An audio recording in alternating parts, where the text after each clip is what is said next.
think there's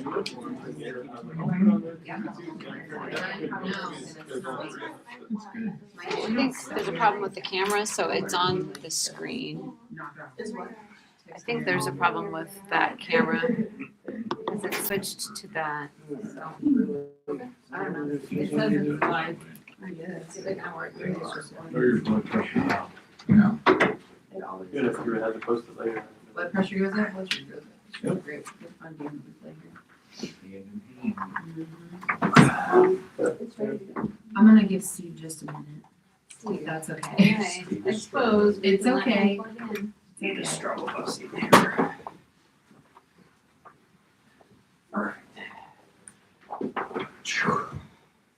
The important thing is you're here. There you go, you got it. It's okay. Okay, it is 7:01 on February 9th. We're gonna call the meeting, the regular board meeting to order. This meeting is being held in compliance with the Open Meetings Act, a copy of which is on the wall by the door. I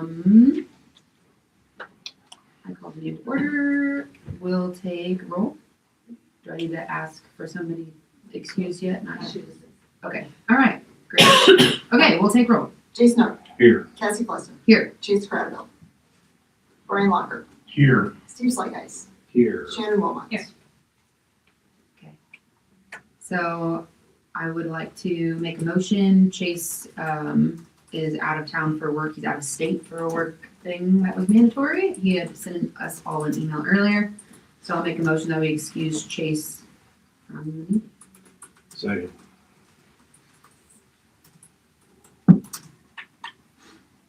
Any discussion? Seeing none, let's vote.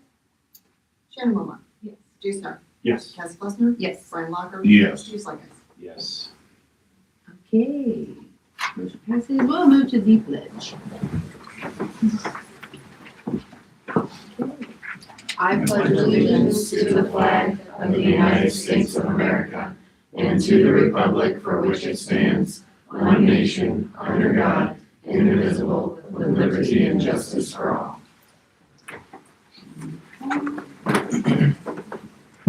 All right. Agenda item 1.4, approval of the regular meeting agenda. And I would entertain a motion. Okay, I'll make a motion to approve the regular meeting agenda as presented. So moved. All right, thank you, Brian. Any discussion? Seeing none, let's vote. Jason Art, Yes. Cassie Pleston, Yes. Brian Locker, Yes. Steve Slygeis, Yes. Shannon Wilmot. Wonderful. Is anyone here to speak to the board that is not from the school? No, so we will, hello, goodbye guests. All right, next, item 3, the consent agenda, 3.1 minutes of the previous board meeting. Dr. Lewis, you got lots of things on here. Yeah, Well, no, that this was is great. just everything that's typically on here, so Mhm. we usually just, just glance at the financials a little bit. If anybody has any questions about those, now would be the time. You can see our statement balances in our bill list. Nothing super out of the ordinary. We do have 2/5 season lawn care, so that was on our contract. I just had the, whatever, countryside repair on some vehicles. I just was, Yes, I'm going to, because Jen had that bill for that one. So Jen, did you have anything on the countryside audit? I asked why those things were done, and the answer I received was because they were things that needed to be done in order to remove snow. So it's a And- morning thing. Yep. So our mechanic was not available early in the morning. I knew there was something wrong with that nature, but it was in my busy weekend, and so I didn't have to process that all. One of those was for installing drop steps on the F-250. Can't imagine that that's required for snow removal. So we need to make sure that it is something, that kind of stuff is being explained to our mechanic so that we don't have these large bills from someone that we could be doing we could not have that bill, is my thought when we have our in-house mechanic. Drop steps are not required for snow removal. So we definitely need to make sure that everyone on staff is understanding that we need to be better at communicating and making sure that the things that we can do in-house, we are doing in-house. Sure. Because they're easy the day of and we thought we wanted them before we forgot, it's probably not a good reason to take it on to somebody else. Understood. Do you have any questions about anything else? Yeah, the lawn thing, I'm assuming a contract for future, or is that a pass? Because they aren't doing any lawn work now, I would think. I was curious what it was for. They believe it was for the seating that they did. Oh, Yeah. okay, we discussed this. It Yeah, it was all around the just building. It was bill. all around the building. It was not the. I don't think that is for the seating.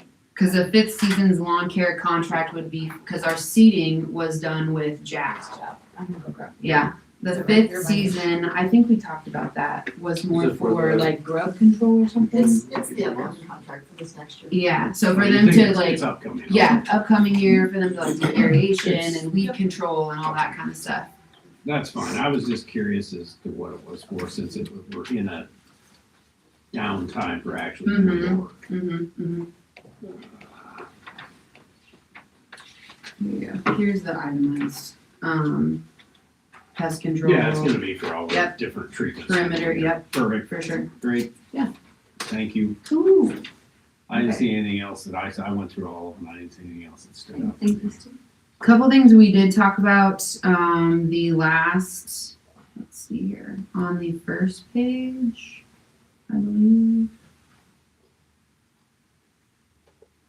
Hot lunch is 2 months, so that's why it's quite a bit larger this time, this month than it usually is. It's double, yeah. The last lease purchase has been made, but it hasn't been reflected just yet, so in that special building fund. That has been made, it just hasn't come out of the total account, so that'll come next month, we'll see that. Yep, and so that'll reduce that fund by 372,000. While we're looking at this page, you'll notice there's a note off to the side there. Yes. A check went to the bank, it was deposited, but the bank deposited it into the wrong account. I caught it at the end of the month, so they fixed it right away the next day for February. So it's in that balance, but it's technically not in that balance. That's just that 5,167. It should have gone into a different account. I'll talk to them about that. The only, I think it was on the slide before, I'm running slow here, the one with percentages that we've used to date. Mm-hmm. The only thing I noticed is we seem to be running ahead compared to last year. And since I have a very limited range of reference, Right. we're Just in comfortably in track, nothing crazy. So we're, yeah, Mm-hmm. Yep. And it's not a huge margin, there's a couple of them that stand out, but I think I know why, because like The- buses and so the forth. buses But and the the other, vans were the transportation. where we're into the 2 to 6% range, we're fine, we're not worried, nothing weird. well, and if you consider this, we are between like 42.666% of the year closed. So Right. our percentages, if you want to compare them to that, It's slightly especially in higher. expenses, yes. Okay. So you see our total expenditures are right on track with what we budgeted for where we're at this point in time in Okay. the school year. Would have helped if I compared all the percent. When we first started doing this, it was kind of interesting too, because like some years, transportation in elementary is more than transportation in high school. And then another year, it's opposite. The like total is always like in line, but those individual areas sometimes fluctuate quite a bit, so it's helpful to see for sure.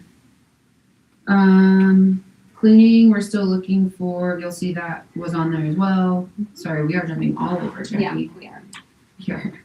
We are a mess. So we thought there was a possibility, we had a custodian hired and we were ready to go with that, and that didn't work out. So we're still the Jaredith Brands, they're the middle school cleaning in that hallway. For the month of January, it was 3,200. I sent the board some numbers comparing to what that salary costs us, and so if it looks like it's going to be an ongoing, it's becoming harder and harder to find these. Maybe it's kind of to a point where like it looks like it's gonna be permanent if we need to take on more, we'll go out for bids. At this point in time, they're the people that we were using for the gyms, and they were the lowest bid for that. Yeah. And it's cost effective for what we need to do right now. The nice thing about using a service too is if something's not right, you call their boss, like Lawrence will just have a talk with them and say, hey, this wasn't, and it's handled that way. And then the gym cleaning for the weekend ones, we had, a couple of we had both of our high school wrestling meets and some things like that, so that's just a little bit, but we're getting near the end of late evening events here where we're going to need them. Perfect. All right. Brian, did you have anything as your Mhm. treasury position? No, I'm good. Perfect. Yep, one second. I wanted to make sure we didn't miss anything. Can I ask you a question? No. No? Okay. Okay, and then item 3.1, you'll see that on there. I do have a question regarding that. Even though we're accepting that we're talking about for the end of the year, correct? Okay, that Yes. was the only thing I just wanted to make sure on, Yes. that was understood too. Yes. Perfect. Yep. Okay. All right, I will accept the motion if anyone would like to do one. I move that we accept the monthly financial report as Consent. presented, or consent report, sorry. Second. Okay, thank you, Stephen. Jason, is there any further discussion? See none, let's vote. Jason, Yes. Cass Fletcher, Yes, Brian Law, Yes. Steve Slykice. Yes. Shannon Wilmot, yes. great. All right, item 4 is our curriculum and instruction reports. First on here is industrial arts. So, Mr. Flessner. All right, thank you. I'm Chris, the industrial tech teacher here. Know most of you guys, everybody actually. So I just wanted to give you got my report there. Just wanted to touch on some basics from last semester with our home and auto. We everybody did their Briggs and Stratton. They could break those down and rebuild them, whatever. And then we also did some different things for the home and auto, sorry, small engines. Home and auto, here in the school, we did lots of drywall repair in the locker rooms and learned how to mud and set the fire alarms up a couple times. So they love that. That was me. by I the mean, way. it was alright. The days weren't that bad, so. So, and also in that home and auto class, we did just a lot of basic repairs we did a lot of oil changes and some just basic repairs on vehicles and whatnot. And then go down to small engines, we did, hit and miss engine. I brought that in, something new for the school to work on or the kids to work on. If they didn't have their own project, I brought that in. And then we move on to our beginning woods and our just the basic woods and advanced woods. I'm still working on, like the tape measure and making sure the kids know the basics of how to read a tape measure and basic tools, and then the kids can bring in their own projects and make something. So that was kind of my keys on just the woods classes. I'm really focusing on just the basics now because I don't know what the kids know, being a first year teacher. So I'm just breaking it down smaller things. And then eighth grade class is kind of the same thing. Went through the CO2 cars and building bridge and that kind of stuff. So moving forward, I'm excited because I've been reached out by several different outside communities or members or from the small engines class. I got a CNC Complete out of Bennington. They've reached out and we've got 2 students working for them right now. And then KRT Construction at Omaha, a friend or whatever acquaintance, he has reached out and got a couple students that want to go work for him. So it's exciting to see the kids do some different things and whatnot. And this semester we're working on Roots to Wings. We have a little project for them. So that's in our construction class. We're working on Rebuild Together with out of Wahoo. where they're out of Fremont, but we're doing a building with them. Eventually, after we get the project done for Moose to Wings, so. Other than that, or like I said, my goals for the semester are, just being a new teacher, I really want to make sure the kids can read a tape measure. And it's fun to learn that, the kids, yeah, I can do that. Well, a lot of them can and they can't, so. You can just say can't. It's Yeah. okay. Measure twice, step once. Well, and that little eighth of an inch makes a big difference. It does. Well, it's a 1/4 inch close. Yeah, that's good enough. No, it's not. Okay. So, You mentioned that every industry employer wants people to be able to read a tape measure, a square. I got those two. What's a feeler gauge? 'Cause a feeler gauge? I'm like, I don't know. That's more like in the engine departments, like, Oh, so okay. it's a micro, like a, I don't know how you say it, it goes down to decimals. Is I mean, that the it's- silver thing with the pincher that you? Yeah. Okay. I'm kept away from. You know, right, the combustion. feeler gauge, It's a little, Yeah. yeah. I was just curious. Thank you. So, Awesome. Can you remind us your enrollment approximately in these classes? how many kids? Yeah. So there's usually about, my biggest class is the junior high class, and we have 14, but then most classes are 6, some are 5, so You get a lot of hands-on. lots of hands-on. I got the advanced woods class only has 2, and my beginning woods classes have 7, and then, yeah. The drafting class, which is new to me as well, I enjoy that because even KRT, they were asking about kids because he does a lot of drafting for, plans or, blueprints, whatnot. Has 6 kids in that class, which is a fun class. Just a call out for you, the Roots to Wings people were at church yesterday and Yeah, mentioned that you're building a greenhouse. right. It's a prefab building, so Well, putting together, constructing. it's constructing it, so Mhm. it's a project because it took us 2 days to get through boxes and get it, organized, so. Chris, does your kids that come to class on that, is it most of them classes full year or semester? Their semester. Their semester, okay. Yeah. All right. I didn't know, I just thought I'd ask, I didn't know, because I knew that small engine and stuff like that would be a semester. but Yep. I didn't know if your woods classes were year or semester. No, this semester. So the numbers change from one semester to the other. Yep. Okay. And then you get kids that they have to go through beginning woods to be in advanced woods, but then, Mhm. there's exceptions. Does anybody else have any questions? Oh, thank you. I've already asked him lots of questions, so I don't think I'll grill him anymore. Perfect. I think that's all we have for you. You can go home. Go make me some supper. I might listen for a minute. Awesome. Okay, next is our first grade.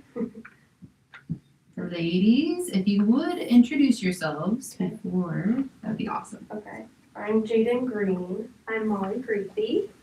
All right. Okay, before, we're prepared. We're really All right. good Talking in front of kids.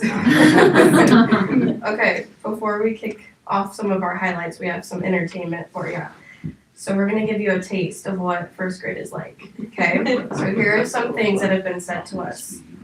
Look, the couch has wrinkles like you. Or when you're running a little late and you don't have time to put makeup on, what happened to your face? Just no makeup. Good question I've gotten. Do you have parents? Or this fun one. You look like a hamster. My most recent one today. Yellow is not your color.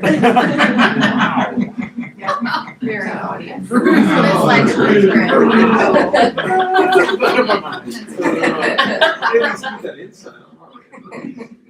All right, okay, we'll be serious now. Okay, so the first thing we really wanted to point out was like a big shout out to our paras. They have done a lot of work this year. On our in-service days, they've been having these trainings for like student behavior. It's really helped us in the classroom they've given like sensory breaks. They've helped with like small group support and transitions. And we've just seen like a huge growth with that, and it's been like really supportive. They also have helped a lot. They've gotten some training in our sight words that we do, and they've gotten a little bit of training from Jen Christensen on just how to work with them with the sight words and stuff. And already this just kind of started the second semester, and we've already seen a lot of growth, like just a couple minutes working with them in the morning. Just daily, a it's few awesome. minutes, they see some students, and I've seen huge growth. Oh yeah, sight word testing is super cool to see, so it's really exciting. We also got to pilot Twig. It's our new science curriculum that we're kind of looking at. And we did the shadows one, which is all about light and shadows. And overall, we really like what it had to offer. I taught the science last year when we switched, you know what I mean. So I taught that last year, and I did find that Twig is a lot more engaging for the kids. They have stories for us to read to kind of start off the lesson. And then they have like a lot of experiments. We get that big box. And they actually give us like so many things that just like are examples. And the kids, you have no idea how entertaining it is for kids to like, you cut a hole through the top of a box and then like a little hole at the beginning or in the front.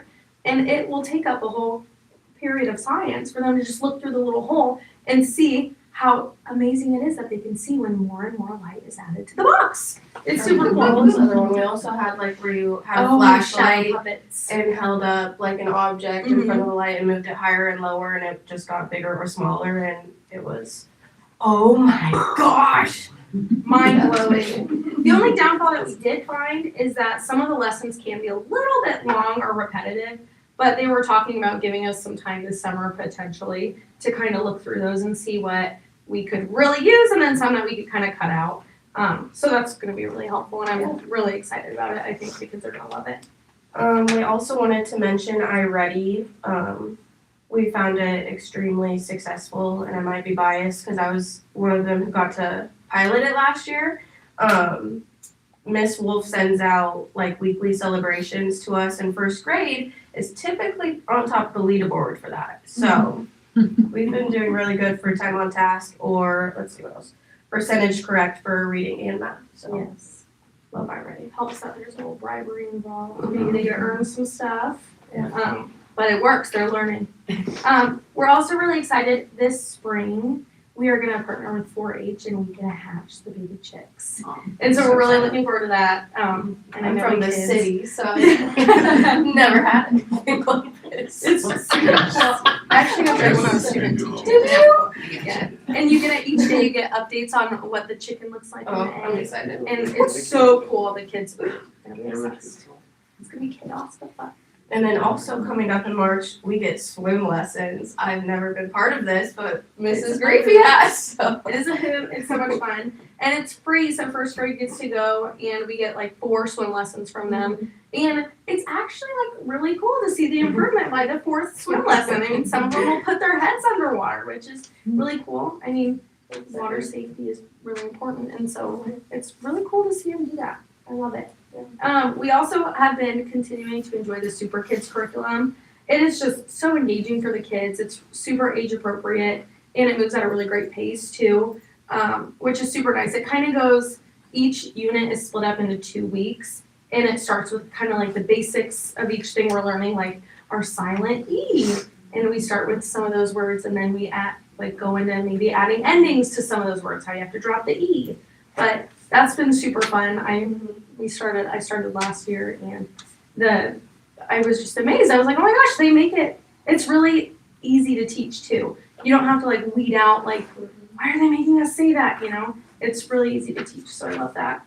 And then also, I have had the opportunity to go to the Inclusive Practices Academy at ESU3, and I wanted to note that because it's all about co-teaching and what we can do in our classroom to make it more inclusive for our kids and all of the learning styles. And so I've had the opportunity to co-teach with my IPA co-teacher, Jordan Jenkins. She's a special education teacher. She's awesome. And so now we kind of made a plan where 2 days a week, her and then Amanda Dennis, our math intervention guru, she's awesome. They come into my room and we get to co-teach all together. We do kind of station teaching, and then kids from Miss Green's class and Mrs. Moran's class get to come into and experience all the different math, and it's been a lot of fun. So yeah, learning lots, and it's been great. And all we have. Yes. Any questions? Awesome. Perfect. Well, I was gonna ask how you engage with the students, but it's first grade, so you are engaging them all the time. That's awesome. You talked a little bit about how iReady is kind of helps you map their improvement. Is there any other of your curriculum that like helps you do that? Or is that you find like the kids are doing it, but we don't really know how they're improving? Ooh, that's a really good question. So iReady is math and reading. So that kind of maps it out for our math and reading. What kind of things? I feel like iReady really has been chunking it out. Like you can see if you go into it, you can see like all the different parts of reading, like the phonemic awareness and just like how they know their letter sounds. So that's been really helpful. Other than that, I mean, we do like with our math curriculum and our super kids and everything, the unit testing. That's a great way. We do quizzes, check-ins, our sight word check-ins, spelling tests. Maps testing is always great too. We moved from FastBridge last year, but right? FastBridge, yeah. We moved from that. Like wait. We were already from. Yeah, you're like I was doing. Oh, last year. yeah, That's okay. okay. We moved from the FastBridge, and it does. I do enjoy it already because it gives you a report of like the whole entire thing. And with math too, it's the same thing. And it's like really neat to see because some kids you might think like, oh, they have no issues reading. This happened to me this year.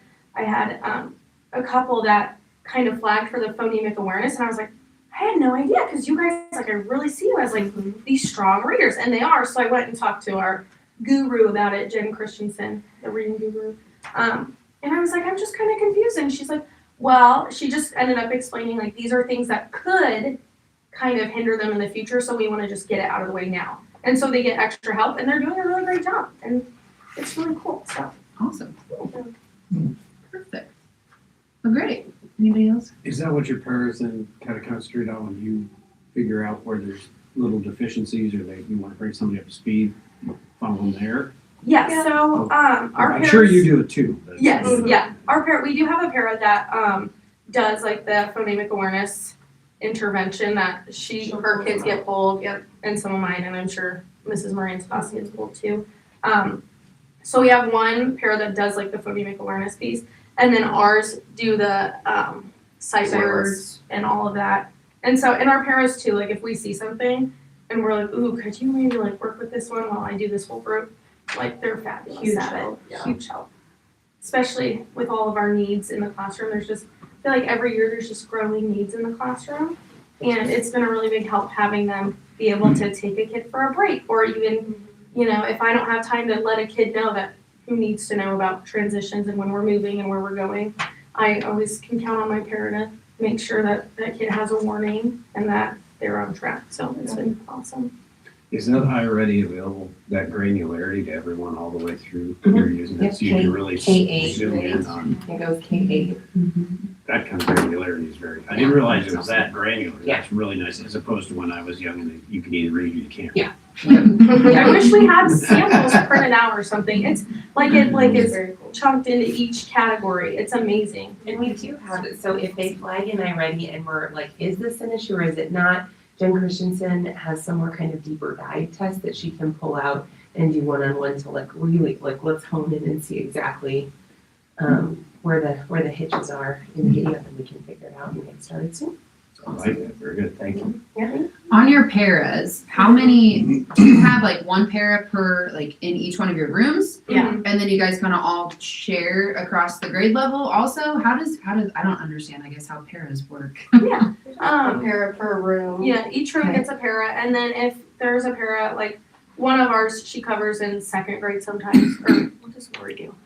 Lori's Third grade. Third. So she has to cover in third grade, but we're pretty like our paras we've borrowed and shared and when we They're need to. flexible, But yeah, they're very flexible. But it's a huge help. And I like did not realize how much of a help it was, like just going from student teaching and then coming here. It's like, oh my gosh, like we're so spoiled. It's amazing. It's awesome. We're very lucky. Awesome. Okay, great. Thank you, ladies and gentlemen. You guys are welcome to stay, but you're also welcome to leave. Perfect. Thank you guys very much. Thank you. Thank you.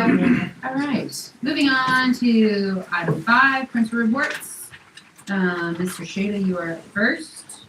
All right, try to highlight a couple activities this time of year usually as we get really, we're ready to amp up for their big competitions that are coming soon. So you see quite a bit of report just kind of from the fall and up to now from FBOLA's first there. So I won't read all that to you. Hopefully you got a chance to look at some of these great awards. We got some kids doing some things nationally there. Some of their service projects as well as they do the Salvation Army ringing the bells as well. Just came back from the UNL Business Day. And then you start to see some of the different awards these students have been working towards on that second page there. So good opportunity, a lot of good hands-on work there. Credit Mrs. Coburn and Mr. Haight is an assistant at PLA as well, so good work by the team. And in the last paragraph, that their state is April 16th through the 18th, and they're getting all that. This is that crunch time now where we're getting all the kids into the different, what competitions they're going into. It's those folks have done a lion's share of work, and it's not easy to get that all organized. But some of you guys live that, so you know, so it's good. So credit to Mrs. Coburn and, for doing those things. And the Nationals is in San Antonio. So always really great places for those kids to go to. Hopefully we can get quite a few again. The next down, you see FFA. Hopefully you saw this, but in the fall we had that crop team that qualified in August and went to the big regional competition at Iowa State. And so there's the folks there, picture those guys there. And then once again, there's a ton of awards here. They've been busy. I think they're in West Point tonight, if I remember right, working towards state degrees. So they're going there.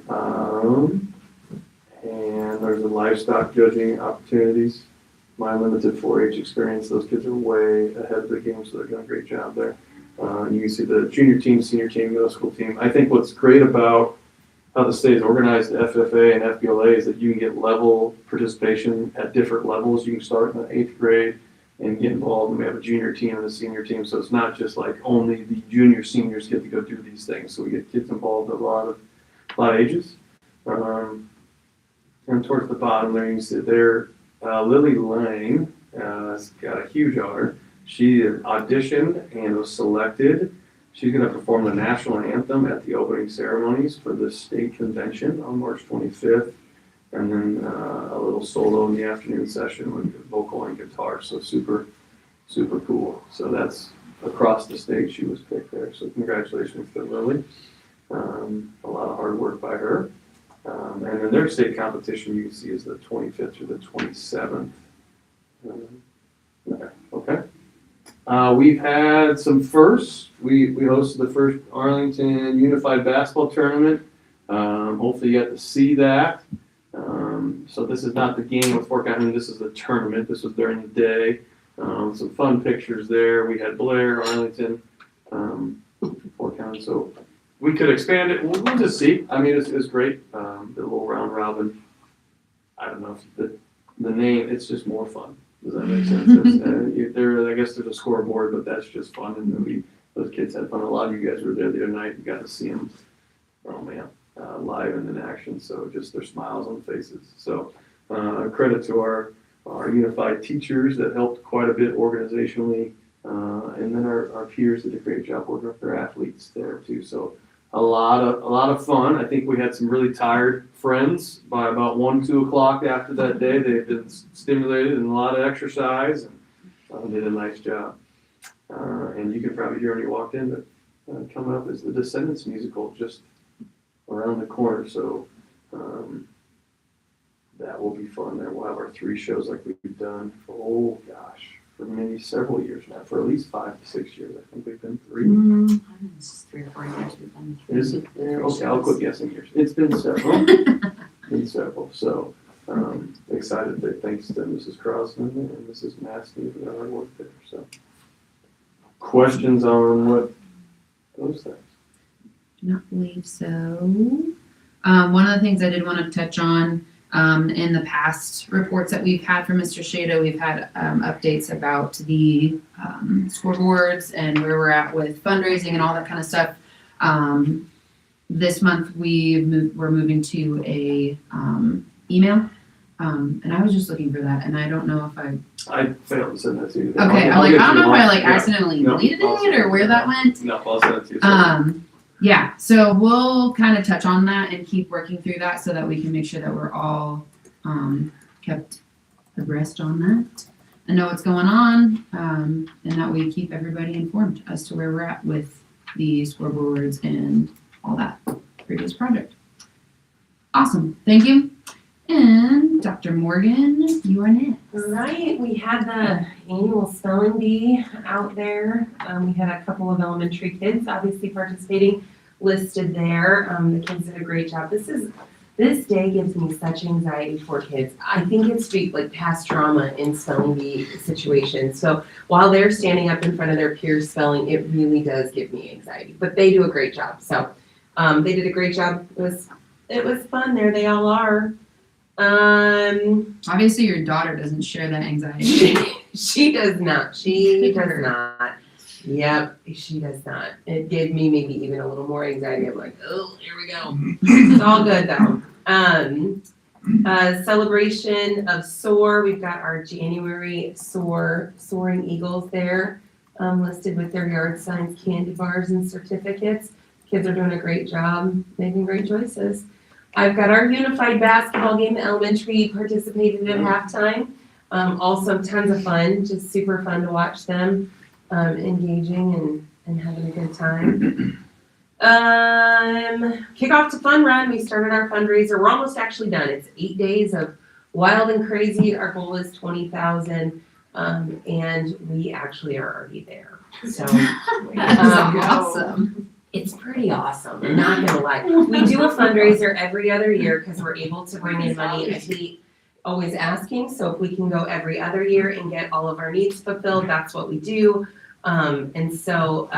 Yeah, they've done a great job. The kids will get to go to a movie at the movie theater in Fremont. We need to pick a date and pick the movie, and so we will go and enjoy that because we reached our goal of 20,000. But fundraising is not done yet, folks. So if you're out there and you'd like to donate, shameless plug. They will run though on Wednesday morning. So if you want to come in the gym and watch them run, it is a glow run. It is set to music. They run for 30 minutes. They are sweaty, but it's awesome. And it's a ton of fun. And we raise money for a great cause. It helps us go on all of our field trips. We buy stuff for the playground, classroom projects. I tell teachers all the time, this is the fun that helps me to say yes when they want to do fun and exciting things in their rooms. So there we go. Your messaging was very on point because a certain person has been bugging me constantly to see the standings, see the update. Where are we at? where What we is at. happening? So I know. I have You're kids too. driving this home. I will also tell you, it has opened up a world of entrepreneurship because Yes. I have kids that have like, we could also do, and then they're telling me different ways that they could fundraise for things and earn money. So it's fun. It's fun. That's awesome. 100th day of school, it happened. We were there being 100. There's a bunch of fun pictures of a bunch of my friends who were 100 years old, and kindergarten had a glow party to celebrate the 100th day in their black lights, so super fun there. Oh, cute. National Guidance Counselor Week was this past week, so we celebrated Mr. Krause and Mrs. Toff for all their amazing things that they do. With no sugarcoating it, we can depend on our counselors, so good stuff there. And then just a shout out to Shields, they donated a bunch of free balls for our playground, so some nice equipment out there. They did. They got us a new cage that has wheels. It has wheels, actually. We did. There were 3 for a while. We went down to 2, and then So is that, I was right in the corners. it's all good. I didn't even talk to you about it. I got you. Right. That's awesome. That's it. Question. Perfect. Sunshine and rainbows, always. Sunshine and rainbows. Love it. All right, Mr. Fingston. Okay. Last but not least. That's right. one of the things that I don't believe was clear to everybody is that Addie Morgan was the champion. Oh, Yes. So she the was ultimate champion. Yes. So, you did a phenomenal job, so I had the spelling bee on there as well. And Trevor was our runner-up, so they went and represented us on Friday. Actually, Trevor was not feeling well, but Eddie went and represented us at the county spelling bee, so did a great job that way. So on Friday, we also went to Wayne with the honor choir. So a couple kids were sick there too, but we're able to go up there and have a good time. We got good feedback from Mrs. Crosland. Parent-teacher conferences are this week. So we have those held Wednesday and Thursday. Our electives fair, so kind of future planning is coming up shortly. We don't have a date nailed down, but this is where kids during the day will be able to walk around and talk to teachers in elective classes to get a better understanding of what they might be signing up for and does that match their potential post-secondary goals and plans. So that's coming up. We take that information and then kind of roll that into course offerings and selections for the following semester, so the 2026-2027 school year, and start building master schedule that way. So that's coming up. Student council update. One of the things that I heard walking around the community engagement meeting was just kind of community service and giving back to the community and things like that. So I will try to highlight some more things that we have going on. I mean, you heard from Chris just how we're supporting Roots to Wings.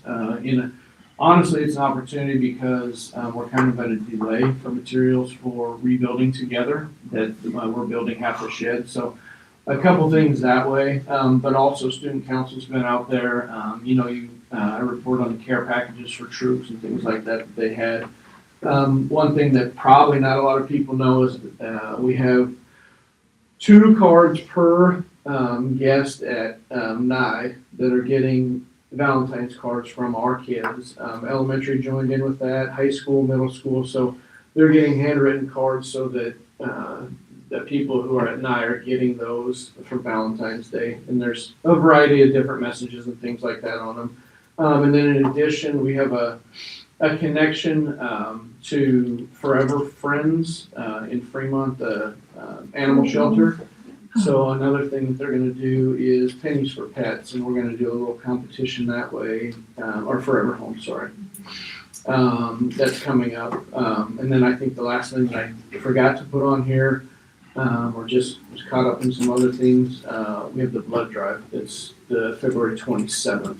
So a lot of things going on that are hopefully benefits to they're benefits to the community, and maybe getting the word out there a little bit more about what our kids and our sponsors are doing that way would be great. So Awesome. I did want to say, if you drive in front of the elementary, there's a new eagle that says Home of the Eagles. That was the PTO paid for that. It's like you can see out, but they can't see in. That looks great. Window cling is the best way to. It's like what we have. Yeah, here. it's like what we have okay. over here. It really doesn't provide any protection for the office, but it does cover what looks like a garage sale with our lost and found. So when you're walking by, it doesn't look like we're posting a sale in the middle of the school either. But it's super cool. It turned out really great. But that could be another way to fundraise, Jen. It could be. There you go. We have a lot of lost and found. Also, shameless plug, people out there. Come get your lost and found. It is parent teacher conference. That is awesome. That's what I shop. I mean, look. That would not fit. Most of the stuff on that, now on the benches out here, you might. Hang my camera right up. That's funny. Awesome. Thank you guys very much. Much appreciated. Okay, item 6, superintendent's report. Dr. Lewis. Yes, so, first thing on there is, the change of location for our pickup drop off for the Fremont route. So, Mrs. Arp reached out to the board of the Peace Lutheran Church there, which is within the boundaries of our school district. It's kind of right on the edge there. It's been getting so busy around Menards. There's new businesses going up, 2 new businesses that make that traffic a lot more congested than it used to be. It's not as visible as it used to be. And so we felt like this was a good time to find a better place to move that stuff. I believe in the past, they have used that church, maybe early on, like, I'm not sure. anyway, so they agreed under certain conditions, so we took care of yes, don't worry about snow removal, we understand we're taking this on our own risk, the school is covering you as far as liabilities, there's no issues for the church, so it'll just be pick up and drop off, and so that will be about not even quite a mile from Menard, so they just have to come a little bit further into our district boundaries, and that's where that pickup is going to be next year. So we are very grateful that they're allowing us that opportunity. And we'll begin communicating that right now. And then we'll keep pushing that communication out as we get closer to the end of the school year and then throughout the summer, just so everyone is aware there. Now, it says it's an action item. Do we need to do anything on that? It's not an action item. Oh, okay. All right. Yep, no, we've got the arrangements made there, so. Okay. Yep, my leave log is attached, you can review that, there were a couple of days with moving and a couple of extra meetings that occurred, so you can see the meetings at the bottom and the vacation days that I took to move. Finalizing just the date and the location, so our board retreat we established was meant to be March 16th at 5 o'clock, and last year we did that at Farmer Brown's, is that where we were last year? That worked out. It's nice to have a room isolated. I believe this is a Monday night again, which is a little difficult for steakhouses and things like that. So if we'd like that, we could try that again, that location. And if anybody else has any other ideas, otherwise we'll probably just call them again and see if that works. I think I that, was good with it. yeah, Okay. if that works for everybody. We'll start there if they're not open. I That think would the be our hard first, part, that would be yeah, our first try. So. yeah. The hard part last year again was that finding a room, place with a Yes. room. Yes. So, And I think maybe we'll shift format on all that a little bit. We had, it's always kind of been a deep dive into our goals and things like that. We've done so much though with our goals and our strategic planning the past year that, and especially after just coming back from this community engagement meeting and getting some notes from Ben to unpack that didn't come in time for me to get him on this board meeting. That will probably be a really good time for us to dive deep into some of those things that we're working on. I think, sorry, I Go think ahead. Farmer Brown's is closed on Mondays. Okay. We will. We'll figure out It the just next occurred to one. me that I think Sunday, Monday. Okay, all right, thank you. Okay. Yep. All right. We'll get to We'll looking. begin. It might be food at some. well, and I was thinking about now that the Vets Club offers food. I don't know if they offer food on Monday nights again, but we could possibly be on that one side. That would kind of keep They're us. open on Mondays, don't I think they are, but I'm not positive, and that would be again talking to Angie and could we use that whole like half, depending on how busy they are on Mondays. Okay. You know, it might. Who knows? All right. So yeah, yay. Here we go. We will not give up until we have a place to meet. Perfect. Remember Right. last year it was quite the, nope. Yeah. So maybe that was 2 years ago already. All right. NERCSA and NASB reports are attached there.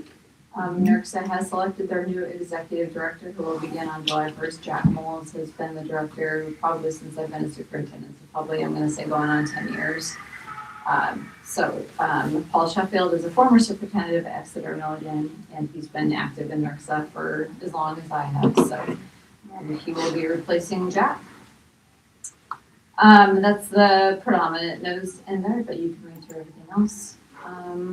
Discussion of our kindergarten enrollment numbers for 26-27.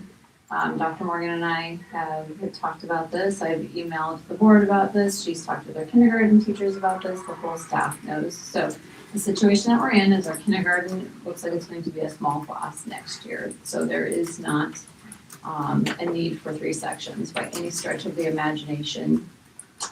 And so even when we looked at, which we would never split into 3 sections because of option enrollment, but even with the amount of option applications, even if we approved, we haven't looked at them all, but even numbers wise, if we approved all of them, we wouldn't have enough to split into 3 sections even. So, and again, we would only do that with our local students anyway, but we will have some room in 2 sections even to accept a few of those students, based on our strata of priorities that we do. So, What are the teachers are numbers? working on the plan. Right now, I believe it's 27, 25, 24 dropped.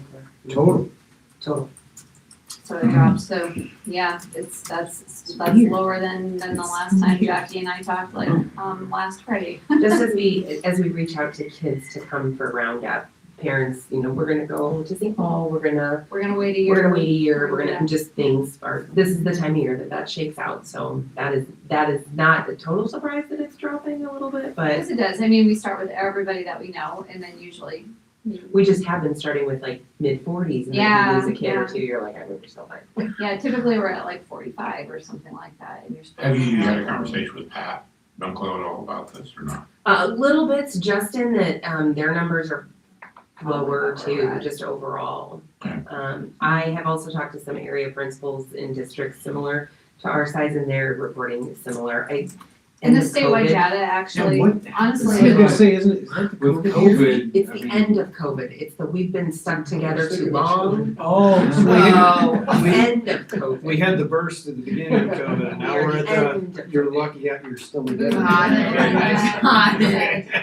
Uh, The backside of the boom, but yes. Yes, yeah. But now statewide data, if you listen to the John Spots at the NASB regional meetings and things like that, student enrollment, student numbers are declining statewide, and it's a trend that he's been tracking, whereas ours have held steady. Several schools, like in our area, and again, across the state, those numbers are dropping. I even looked at, I mean, if you go in and you snoop like I do once in a while, and you look at where they, like I look at the districts that I've been at in the past, their numbers are down significantly from, and that's just a K-12 number, but enrollment is declining in the state of Nebraska, so.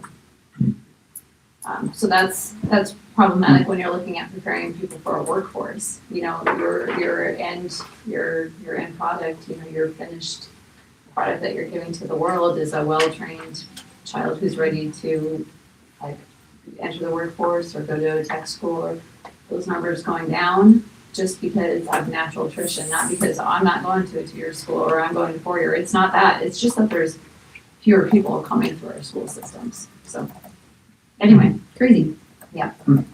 so we're not off track. I mean, it's happening.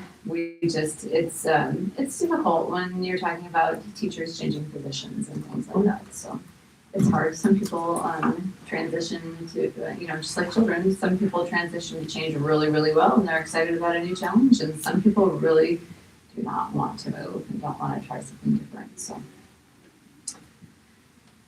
Okay, and then legislative update. So I'm going to try and not overwhelm, but the ones that we're kind of watching carefully. Chase and I went to the legislative issues conference on January 26th. And so I have here some carryover bills from last year. Probably the most interesting carryovers that made it. Of course, we're still talking about superintendent pay, not more than like a 5 times the beginning teacher salary. An interesting one was LB 384. That would state that a majority of the elected officials must attend the postcard hearing. So it's not just the superintendent and a board member. It would have to be a majority of this Board of Education would have to come to the postcard hearing if we needed to that. We only went the first year, and at that time it was only the superintendent was only one to attend. We haven't been back since. But anyway, just keeping our eyes on that. LB 389 would be eliminating the levy for our ESUs. They don't levy a lot, just like they get a cent or two. But those are valuable resources because they have a very broad base, right? So we're ESU free, and that is all of these schools. So their tax base is very broad. So when we say 1 cent, you're thinking that doesn't generate very much. It generates a lot because they have a lot of districts because, our schools are Gretna, Petroleum, and Millard, and all all of our small schools in the area as well, DC West.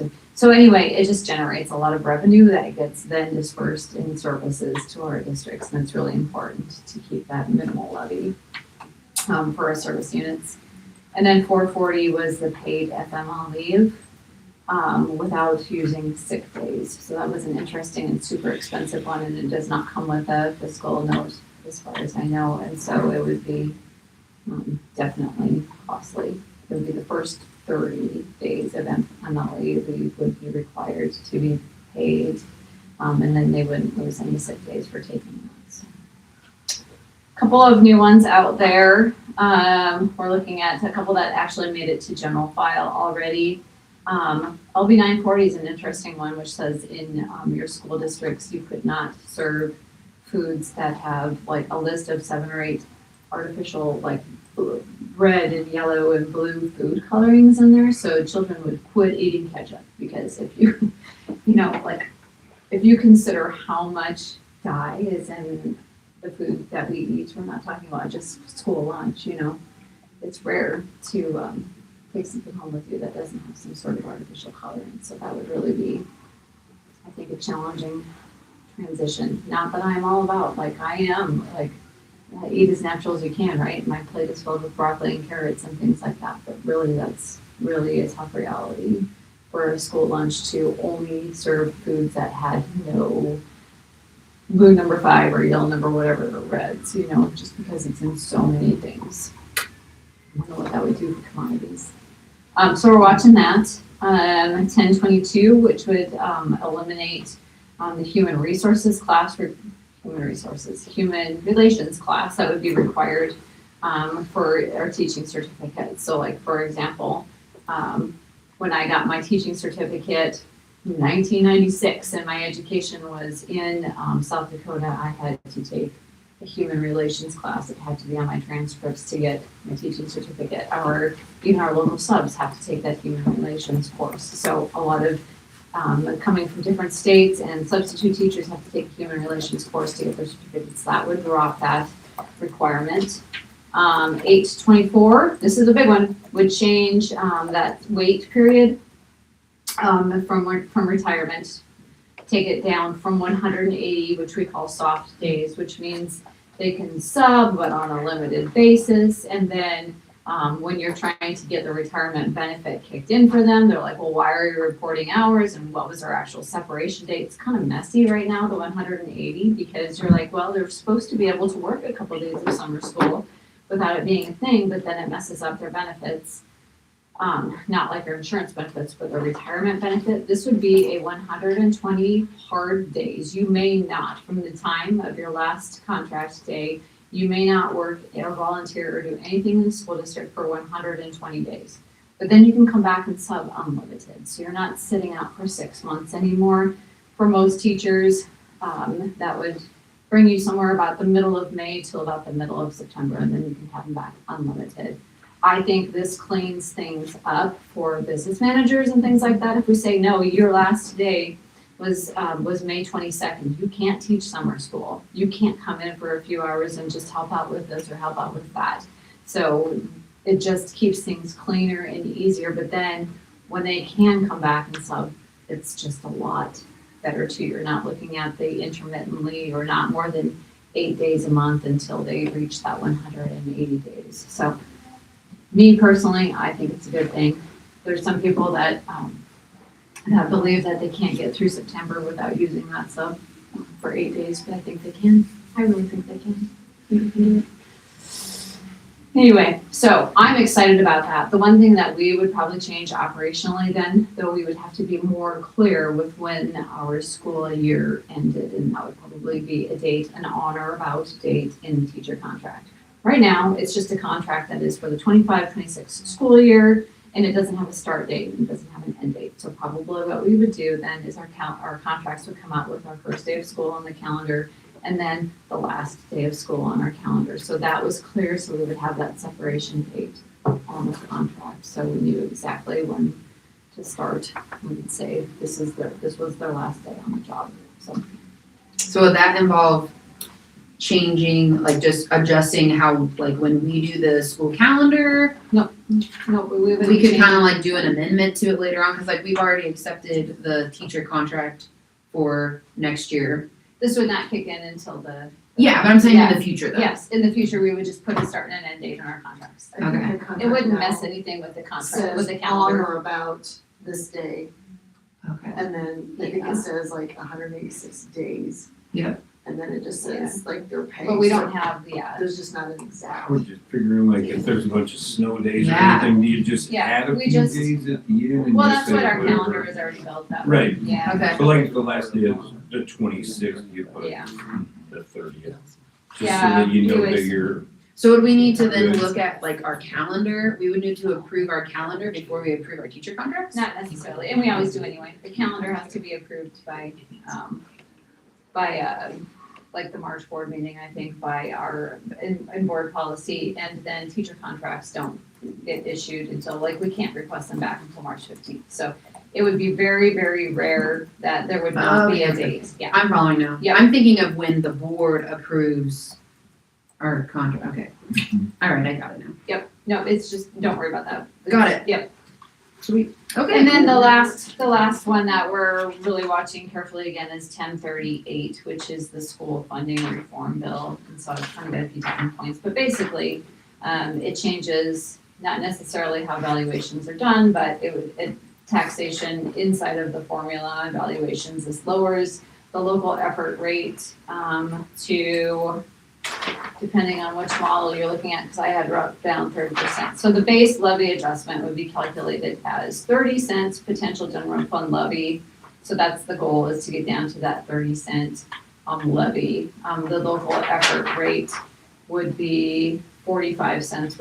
It's a different piece of the TIOSA formula. And the TIOSA formula is like, it's like a really, really super long quadratic equation, except for words and stuff numbers. And so, anyway, the local effort rate is meaning like you could never, like right now it's $1, right? Or $1.05. They expect the community to contribute at least that much of your basic funding. This would lower that to 45 cents. 45 cents. So anyway, some significant changes. Again, and it's just shifting funds from one fund to another, creating a fund with it, using funds that already exist. It's just kind of a revision of different bills we've seen probably the last 4 or 5 years that look really good on paper, and they get people kind of excited, and then it just like logistically becomes super challenging for everybody to figure out where the money is going to come from to get those things done. And so we'll watch and see if anything happens with this one this time. Okay. Yay. Stay tuned. Stay tuned. Awesome. Okay, agenda item 7 is committee and representative reports. First is Building and Grounds Committee. So you'll see there that we have a committee report attached. This is something moving forward. Chase and I have been talking about quite a bit about trying to make sure that we do those with all of our committees, so that sometimes committees can meet multiple times, or they'll meet like right after the board meeting and then we forget what the heck we talked about a month ago because there's so many other things going on. So this just helps it so that everybody in the board can read it and go through all the things.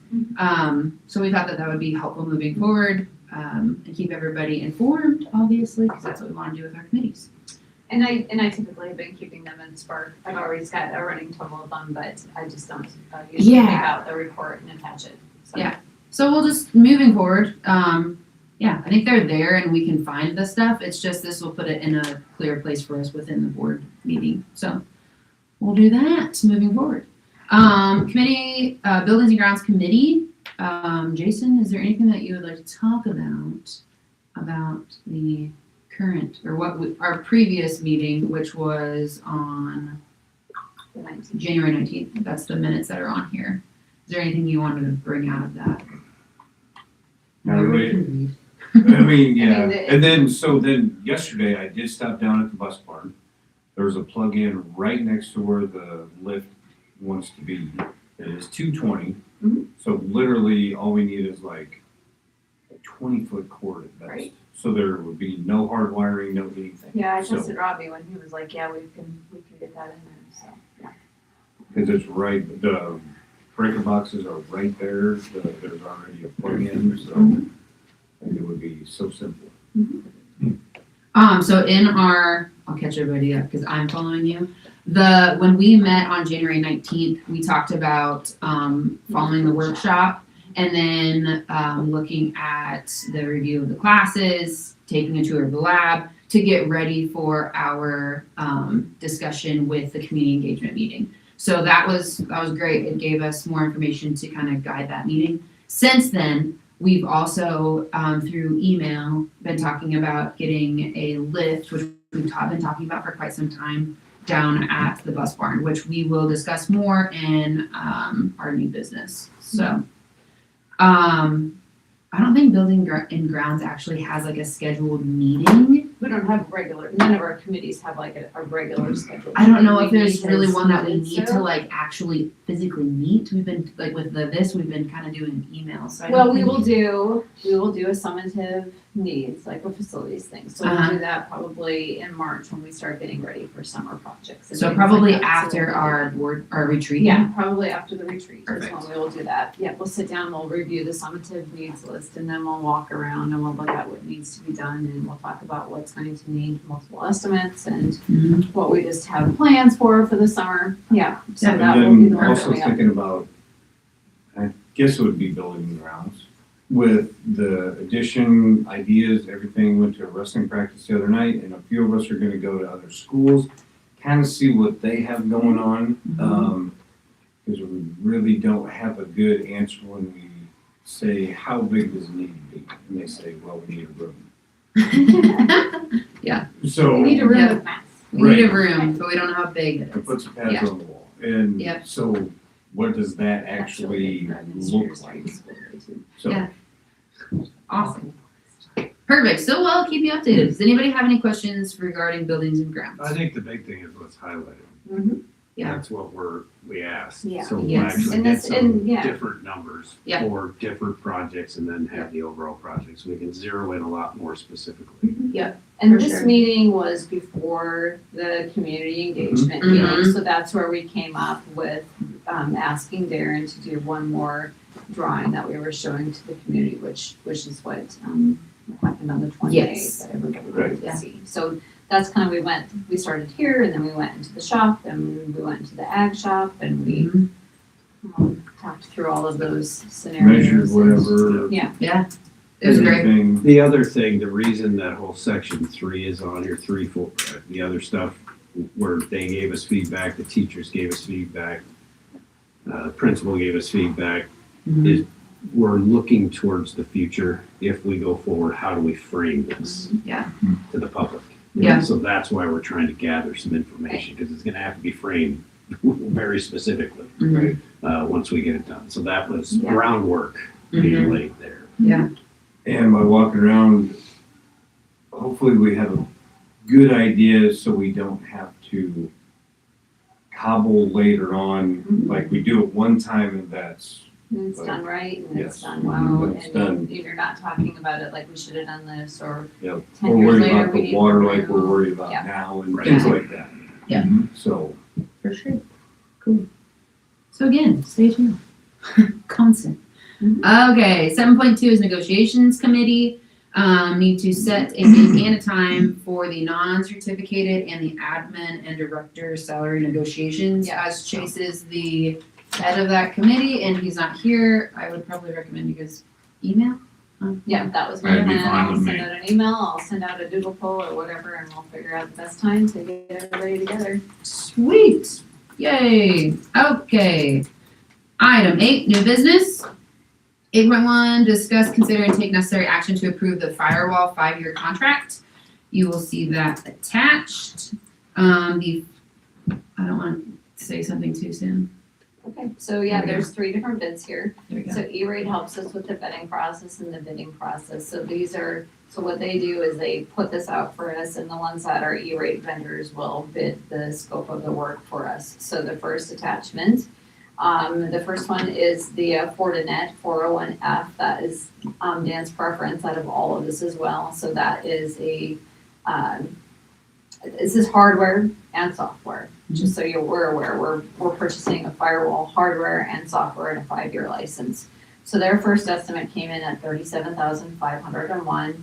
The second one was from CDW, that came in at $42,896. And the third one attached here was Electronica, which came in at $47,178. So we've got bids on there, and then there's actually a fourth one on there, CSI Den. We didn't talk about this one much, but it was $50,000. So those are the 4 bids that came in through this process. If you look at the second, however, the second breakdown there, that is the rate that we actually pay, because those are E-rate vendors. It's discounted for us. So E-rate reimburses them, we get charged what you see in front of you. So the Fortinet one here, that was Dan's preference, you see on there, would end up costing the district $27,431. Again, that's the one he prefers. It was also the one that came in the best price for us. So that's the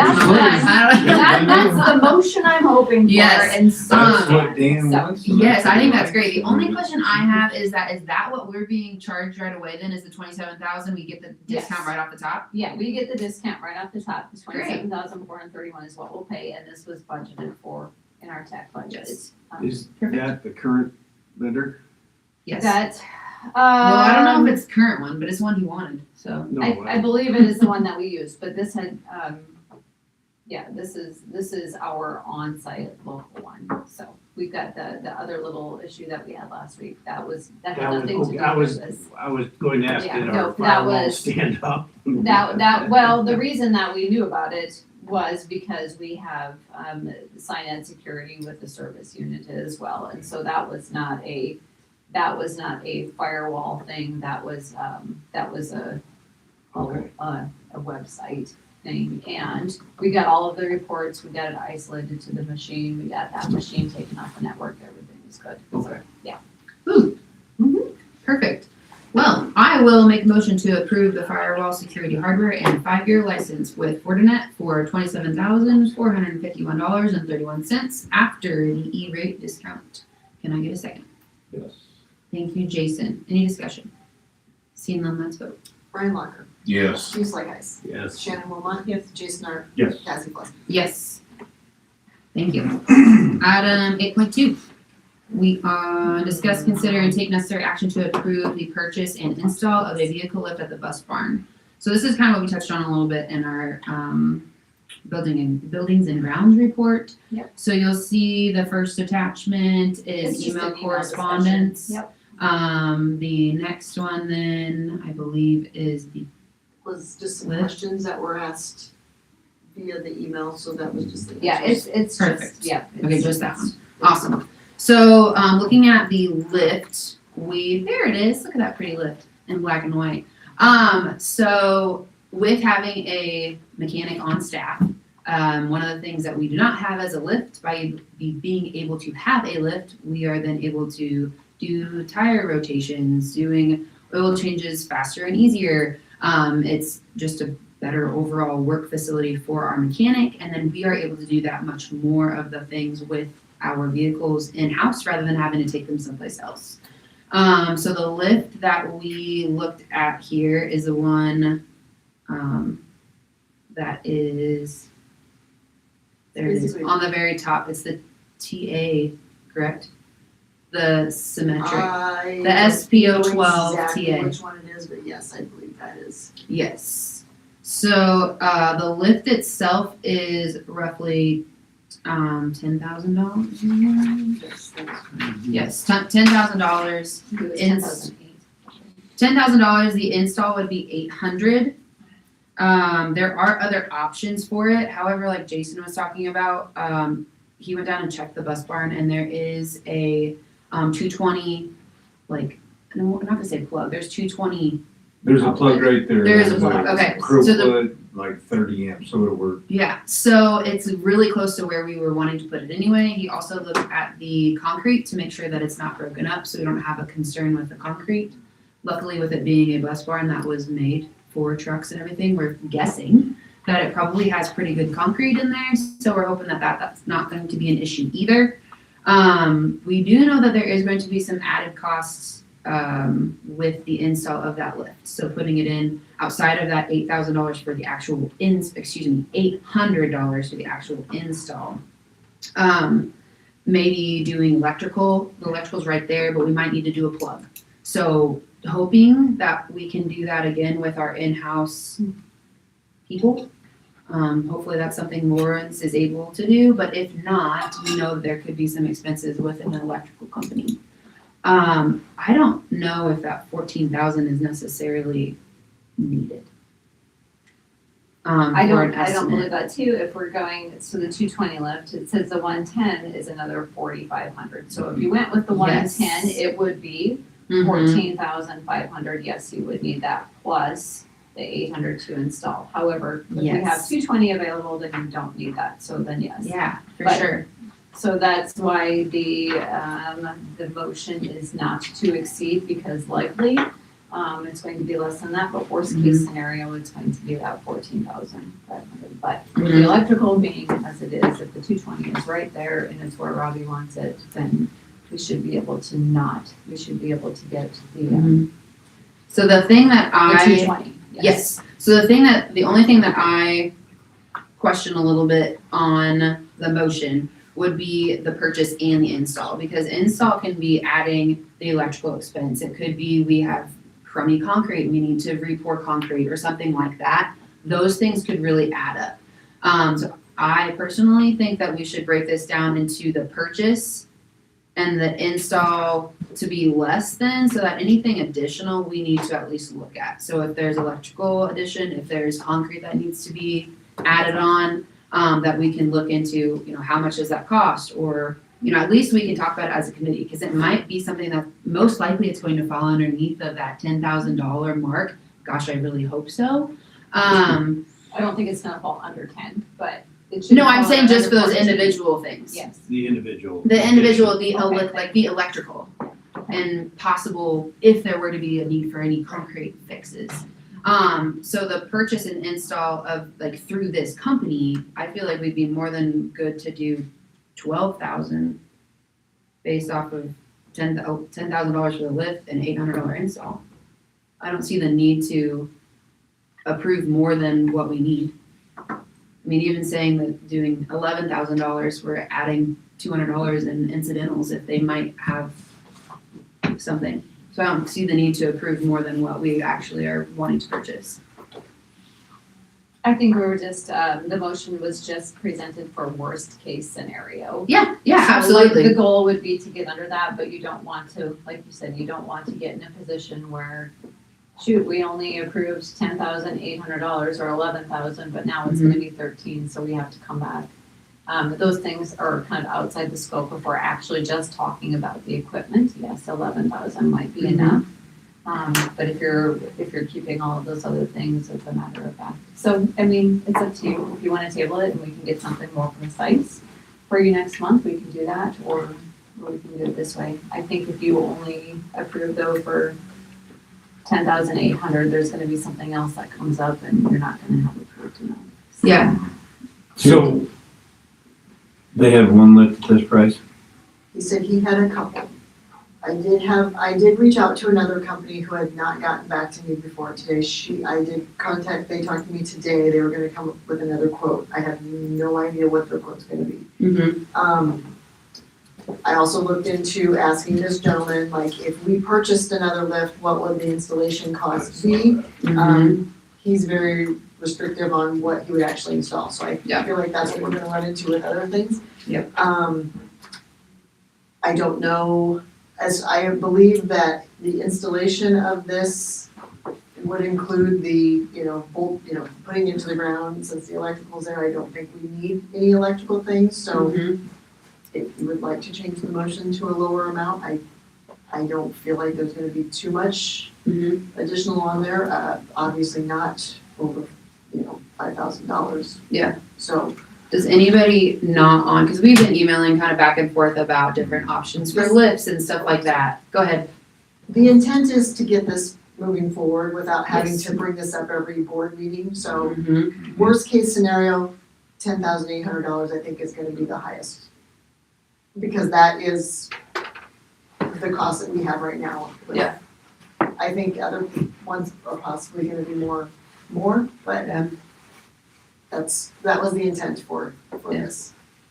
Would it be safer to do, say, something like $10,800 for lift and installation with ancillary costs involved in the installation not to exceed total of $12,000?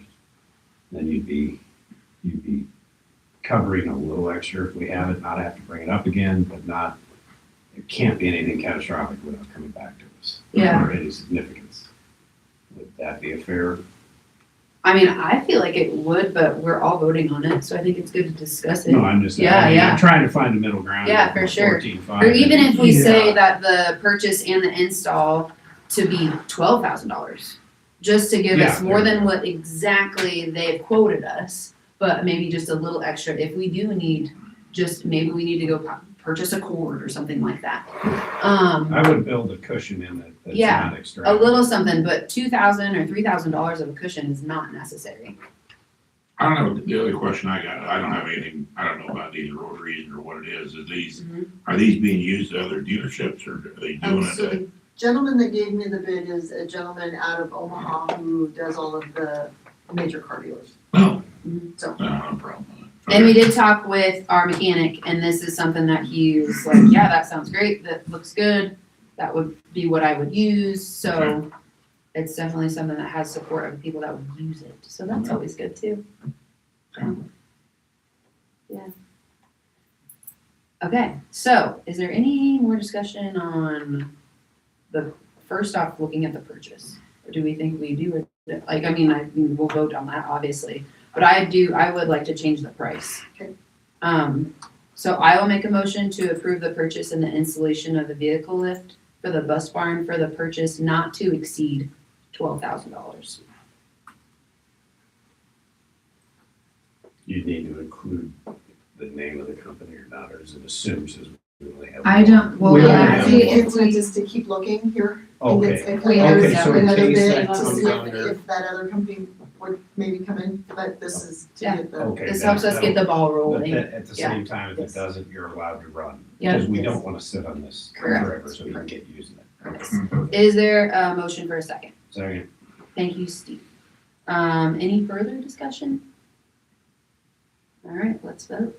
Steve Slyheist, Yes. Shannon Moma. Yes. Jason Art, Yes. Cassie Plesner, Yes. Ryan Long. Yes, Perfect. All right, item 8.3, discuss, consider, and take necessary action to approve the 2026-2027 district calendar as presented, which it looks better in the paper copy. You have a paper copy in front of you. For some reason, the download, when I exported it out of Google Docs, when I downloaded it as a PDF, there's several of my little indicators in here. This is what I get for being fancy and cute, I guess. It did not turn into a PDF. They just dropped off. So the paper copy has like the big stop signs for no school on those days. There is a date on there, January 18th. That is not, the cell is not filled in red, but that would be a no school day. So I'll go in and fix those things. On the PDF, it doesn't look like anything. And I don't know why they didn't come across. So anyway, I printed them on. So we're pretty balanced between the two semesters, which is nice. We've got 92 days the end of the first semester and 93 days the end of the second semester. That's for teachers. And so we end up with the 185 days, which we agreed with the teachers.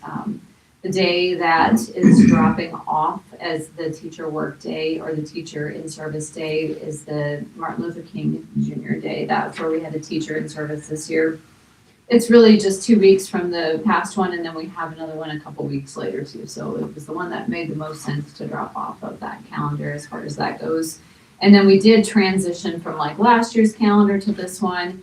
At the end of Thanksgiving break, we had a teacher work day, but this coming year, due to the timing of Easter and things like that, there were no breaks for the children at all in April. So we did shift that in service that we had the day coming back from Thanksgiving break, and we bumped it over to April. So there is a day there, April 19th, that will be a teacher in service day.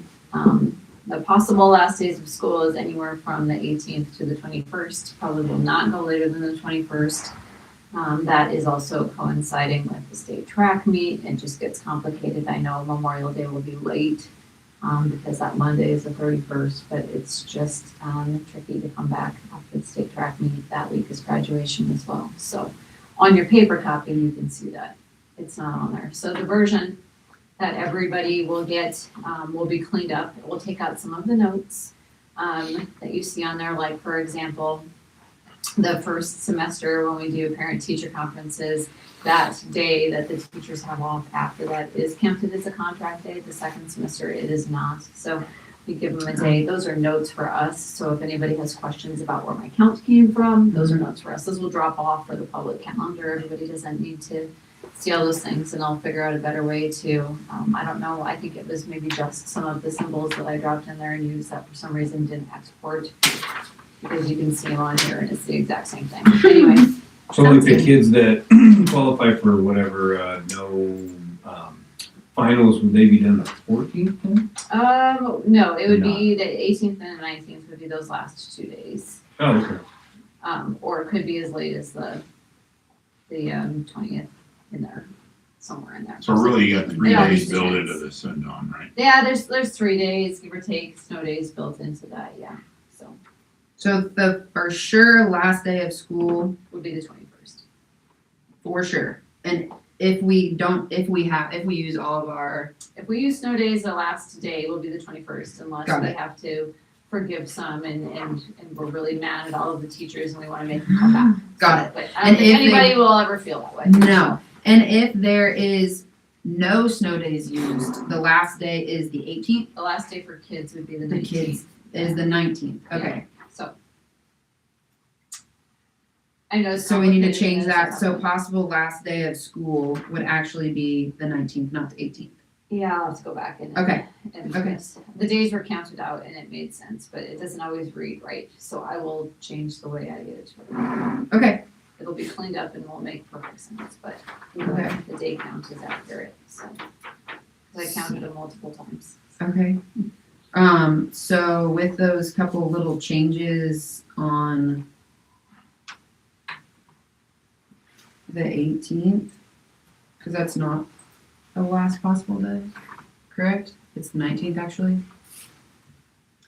I think the way it reads, it would be the 18th. It would be the 18th, Final yeah, 2 days 17th and would be 18th, and then teacher's last day would be the 19th, so I think that's where I would add on that. Okay. I'll just clarify that, yes. Okay.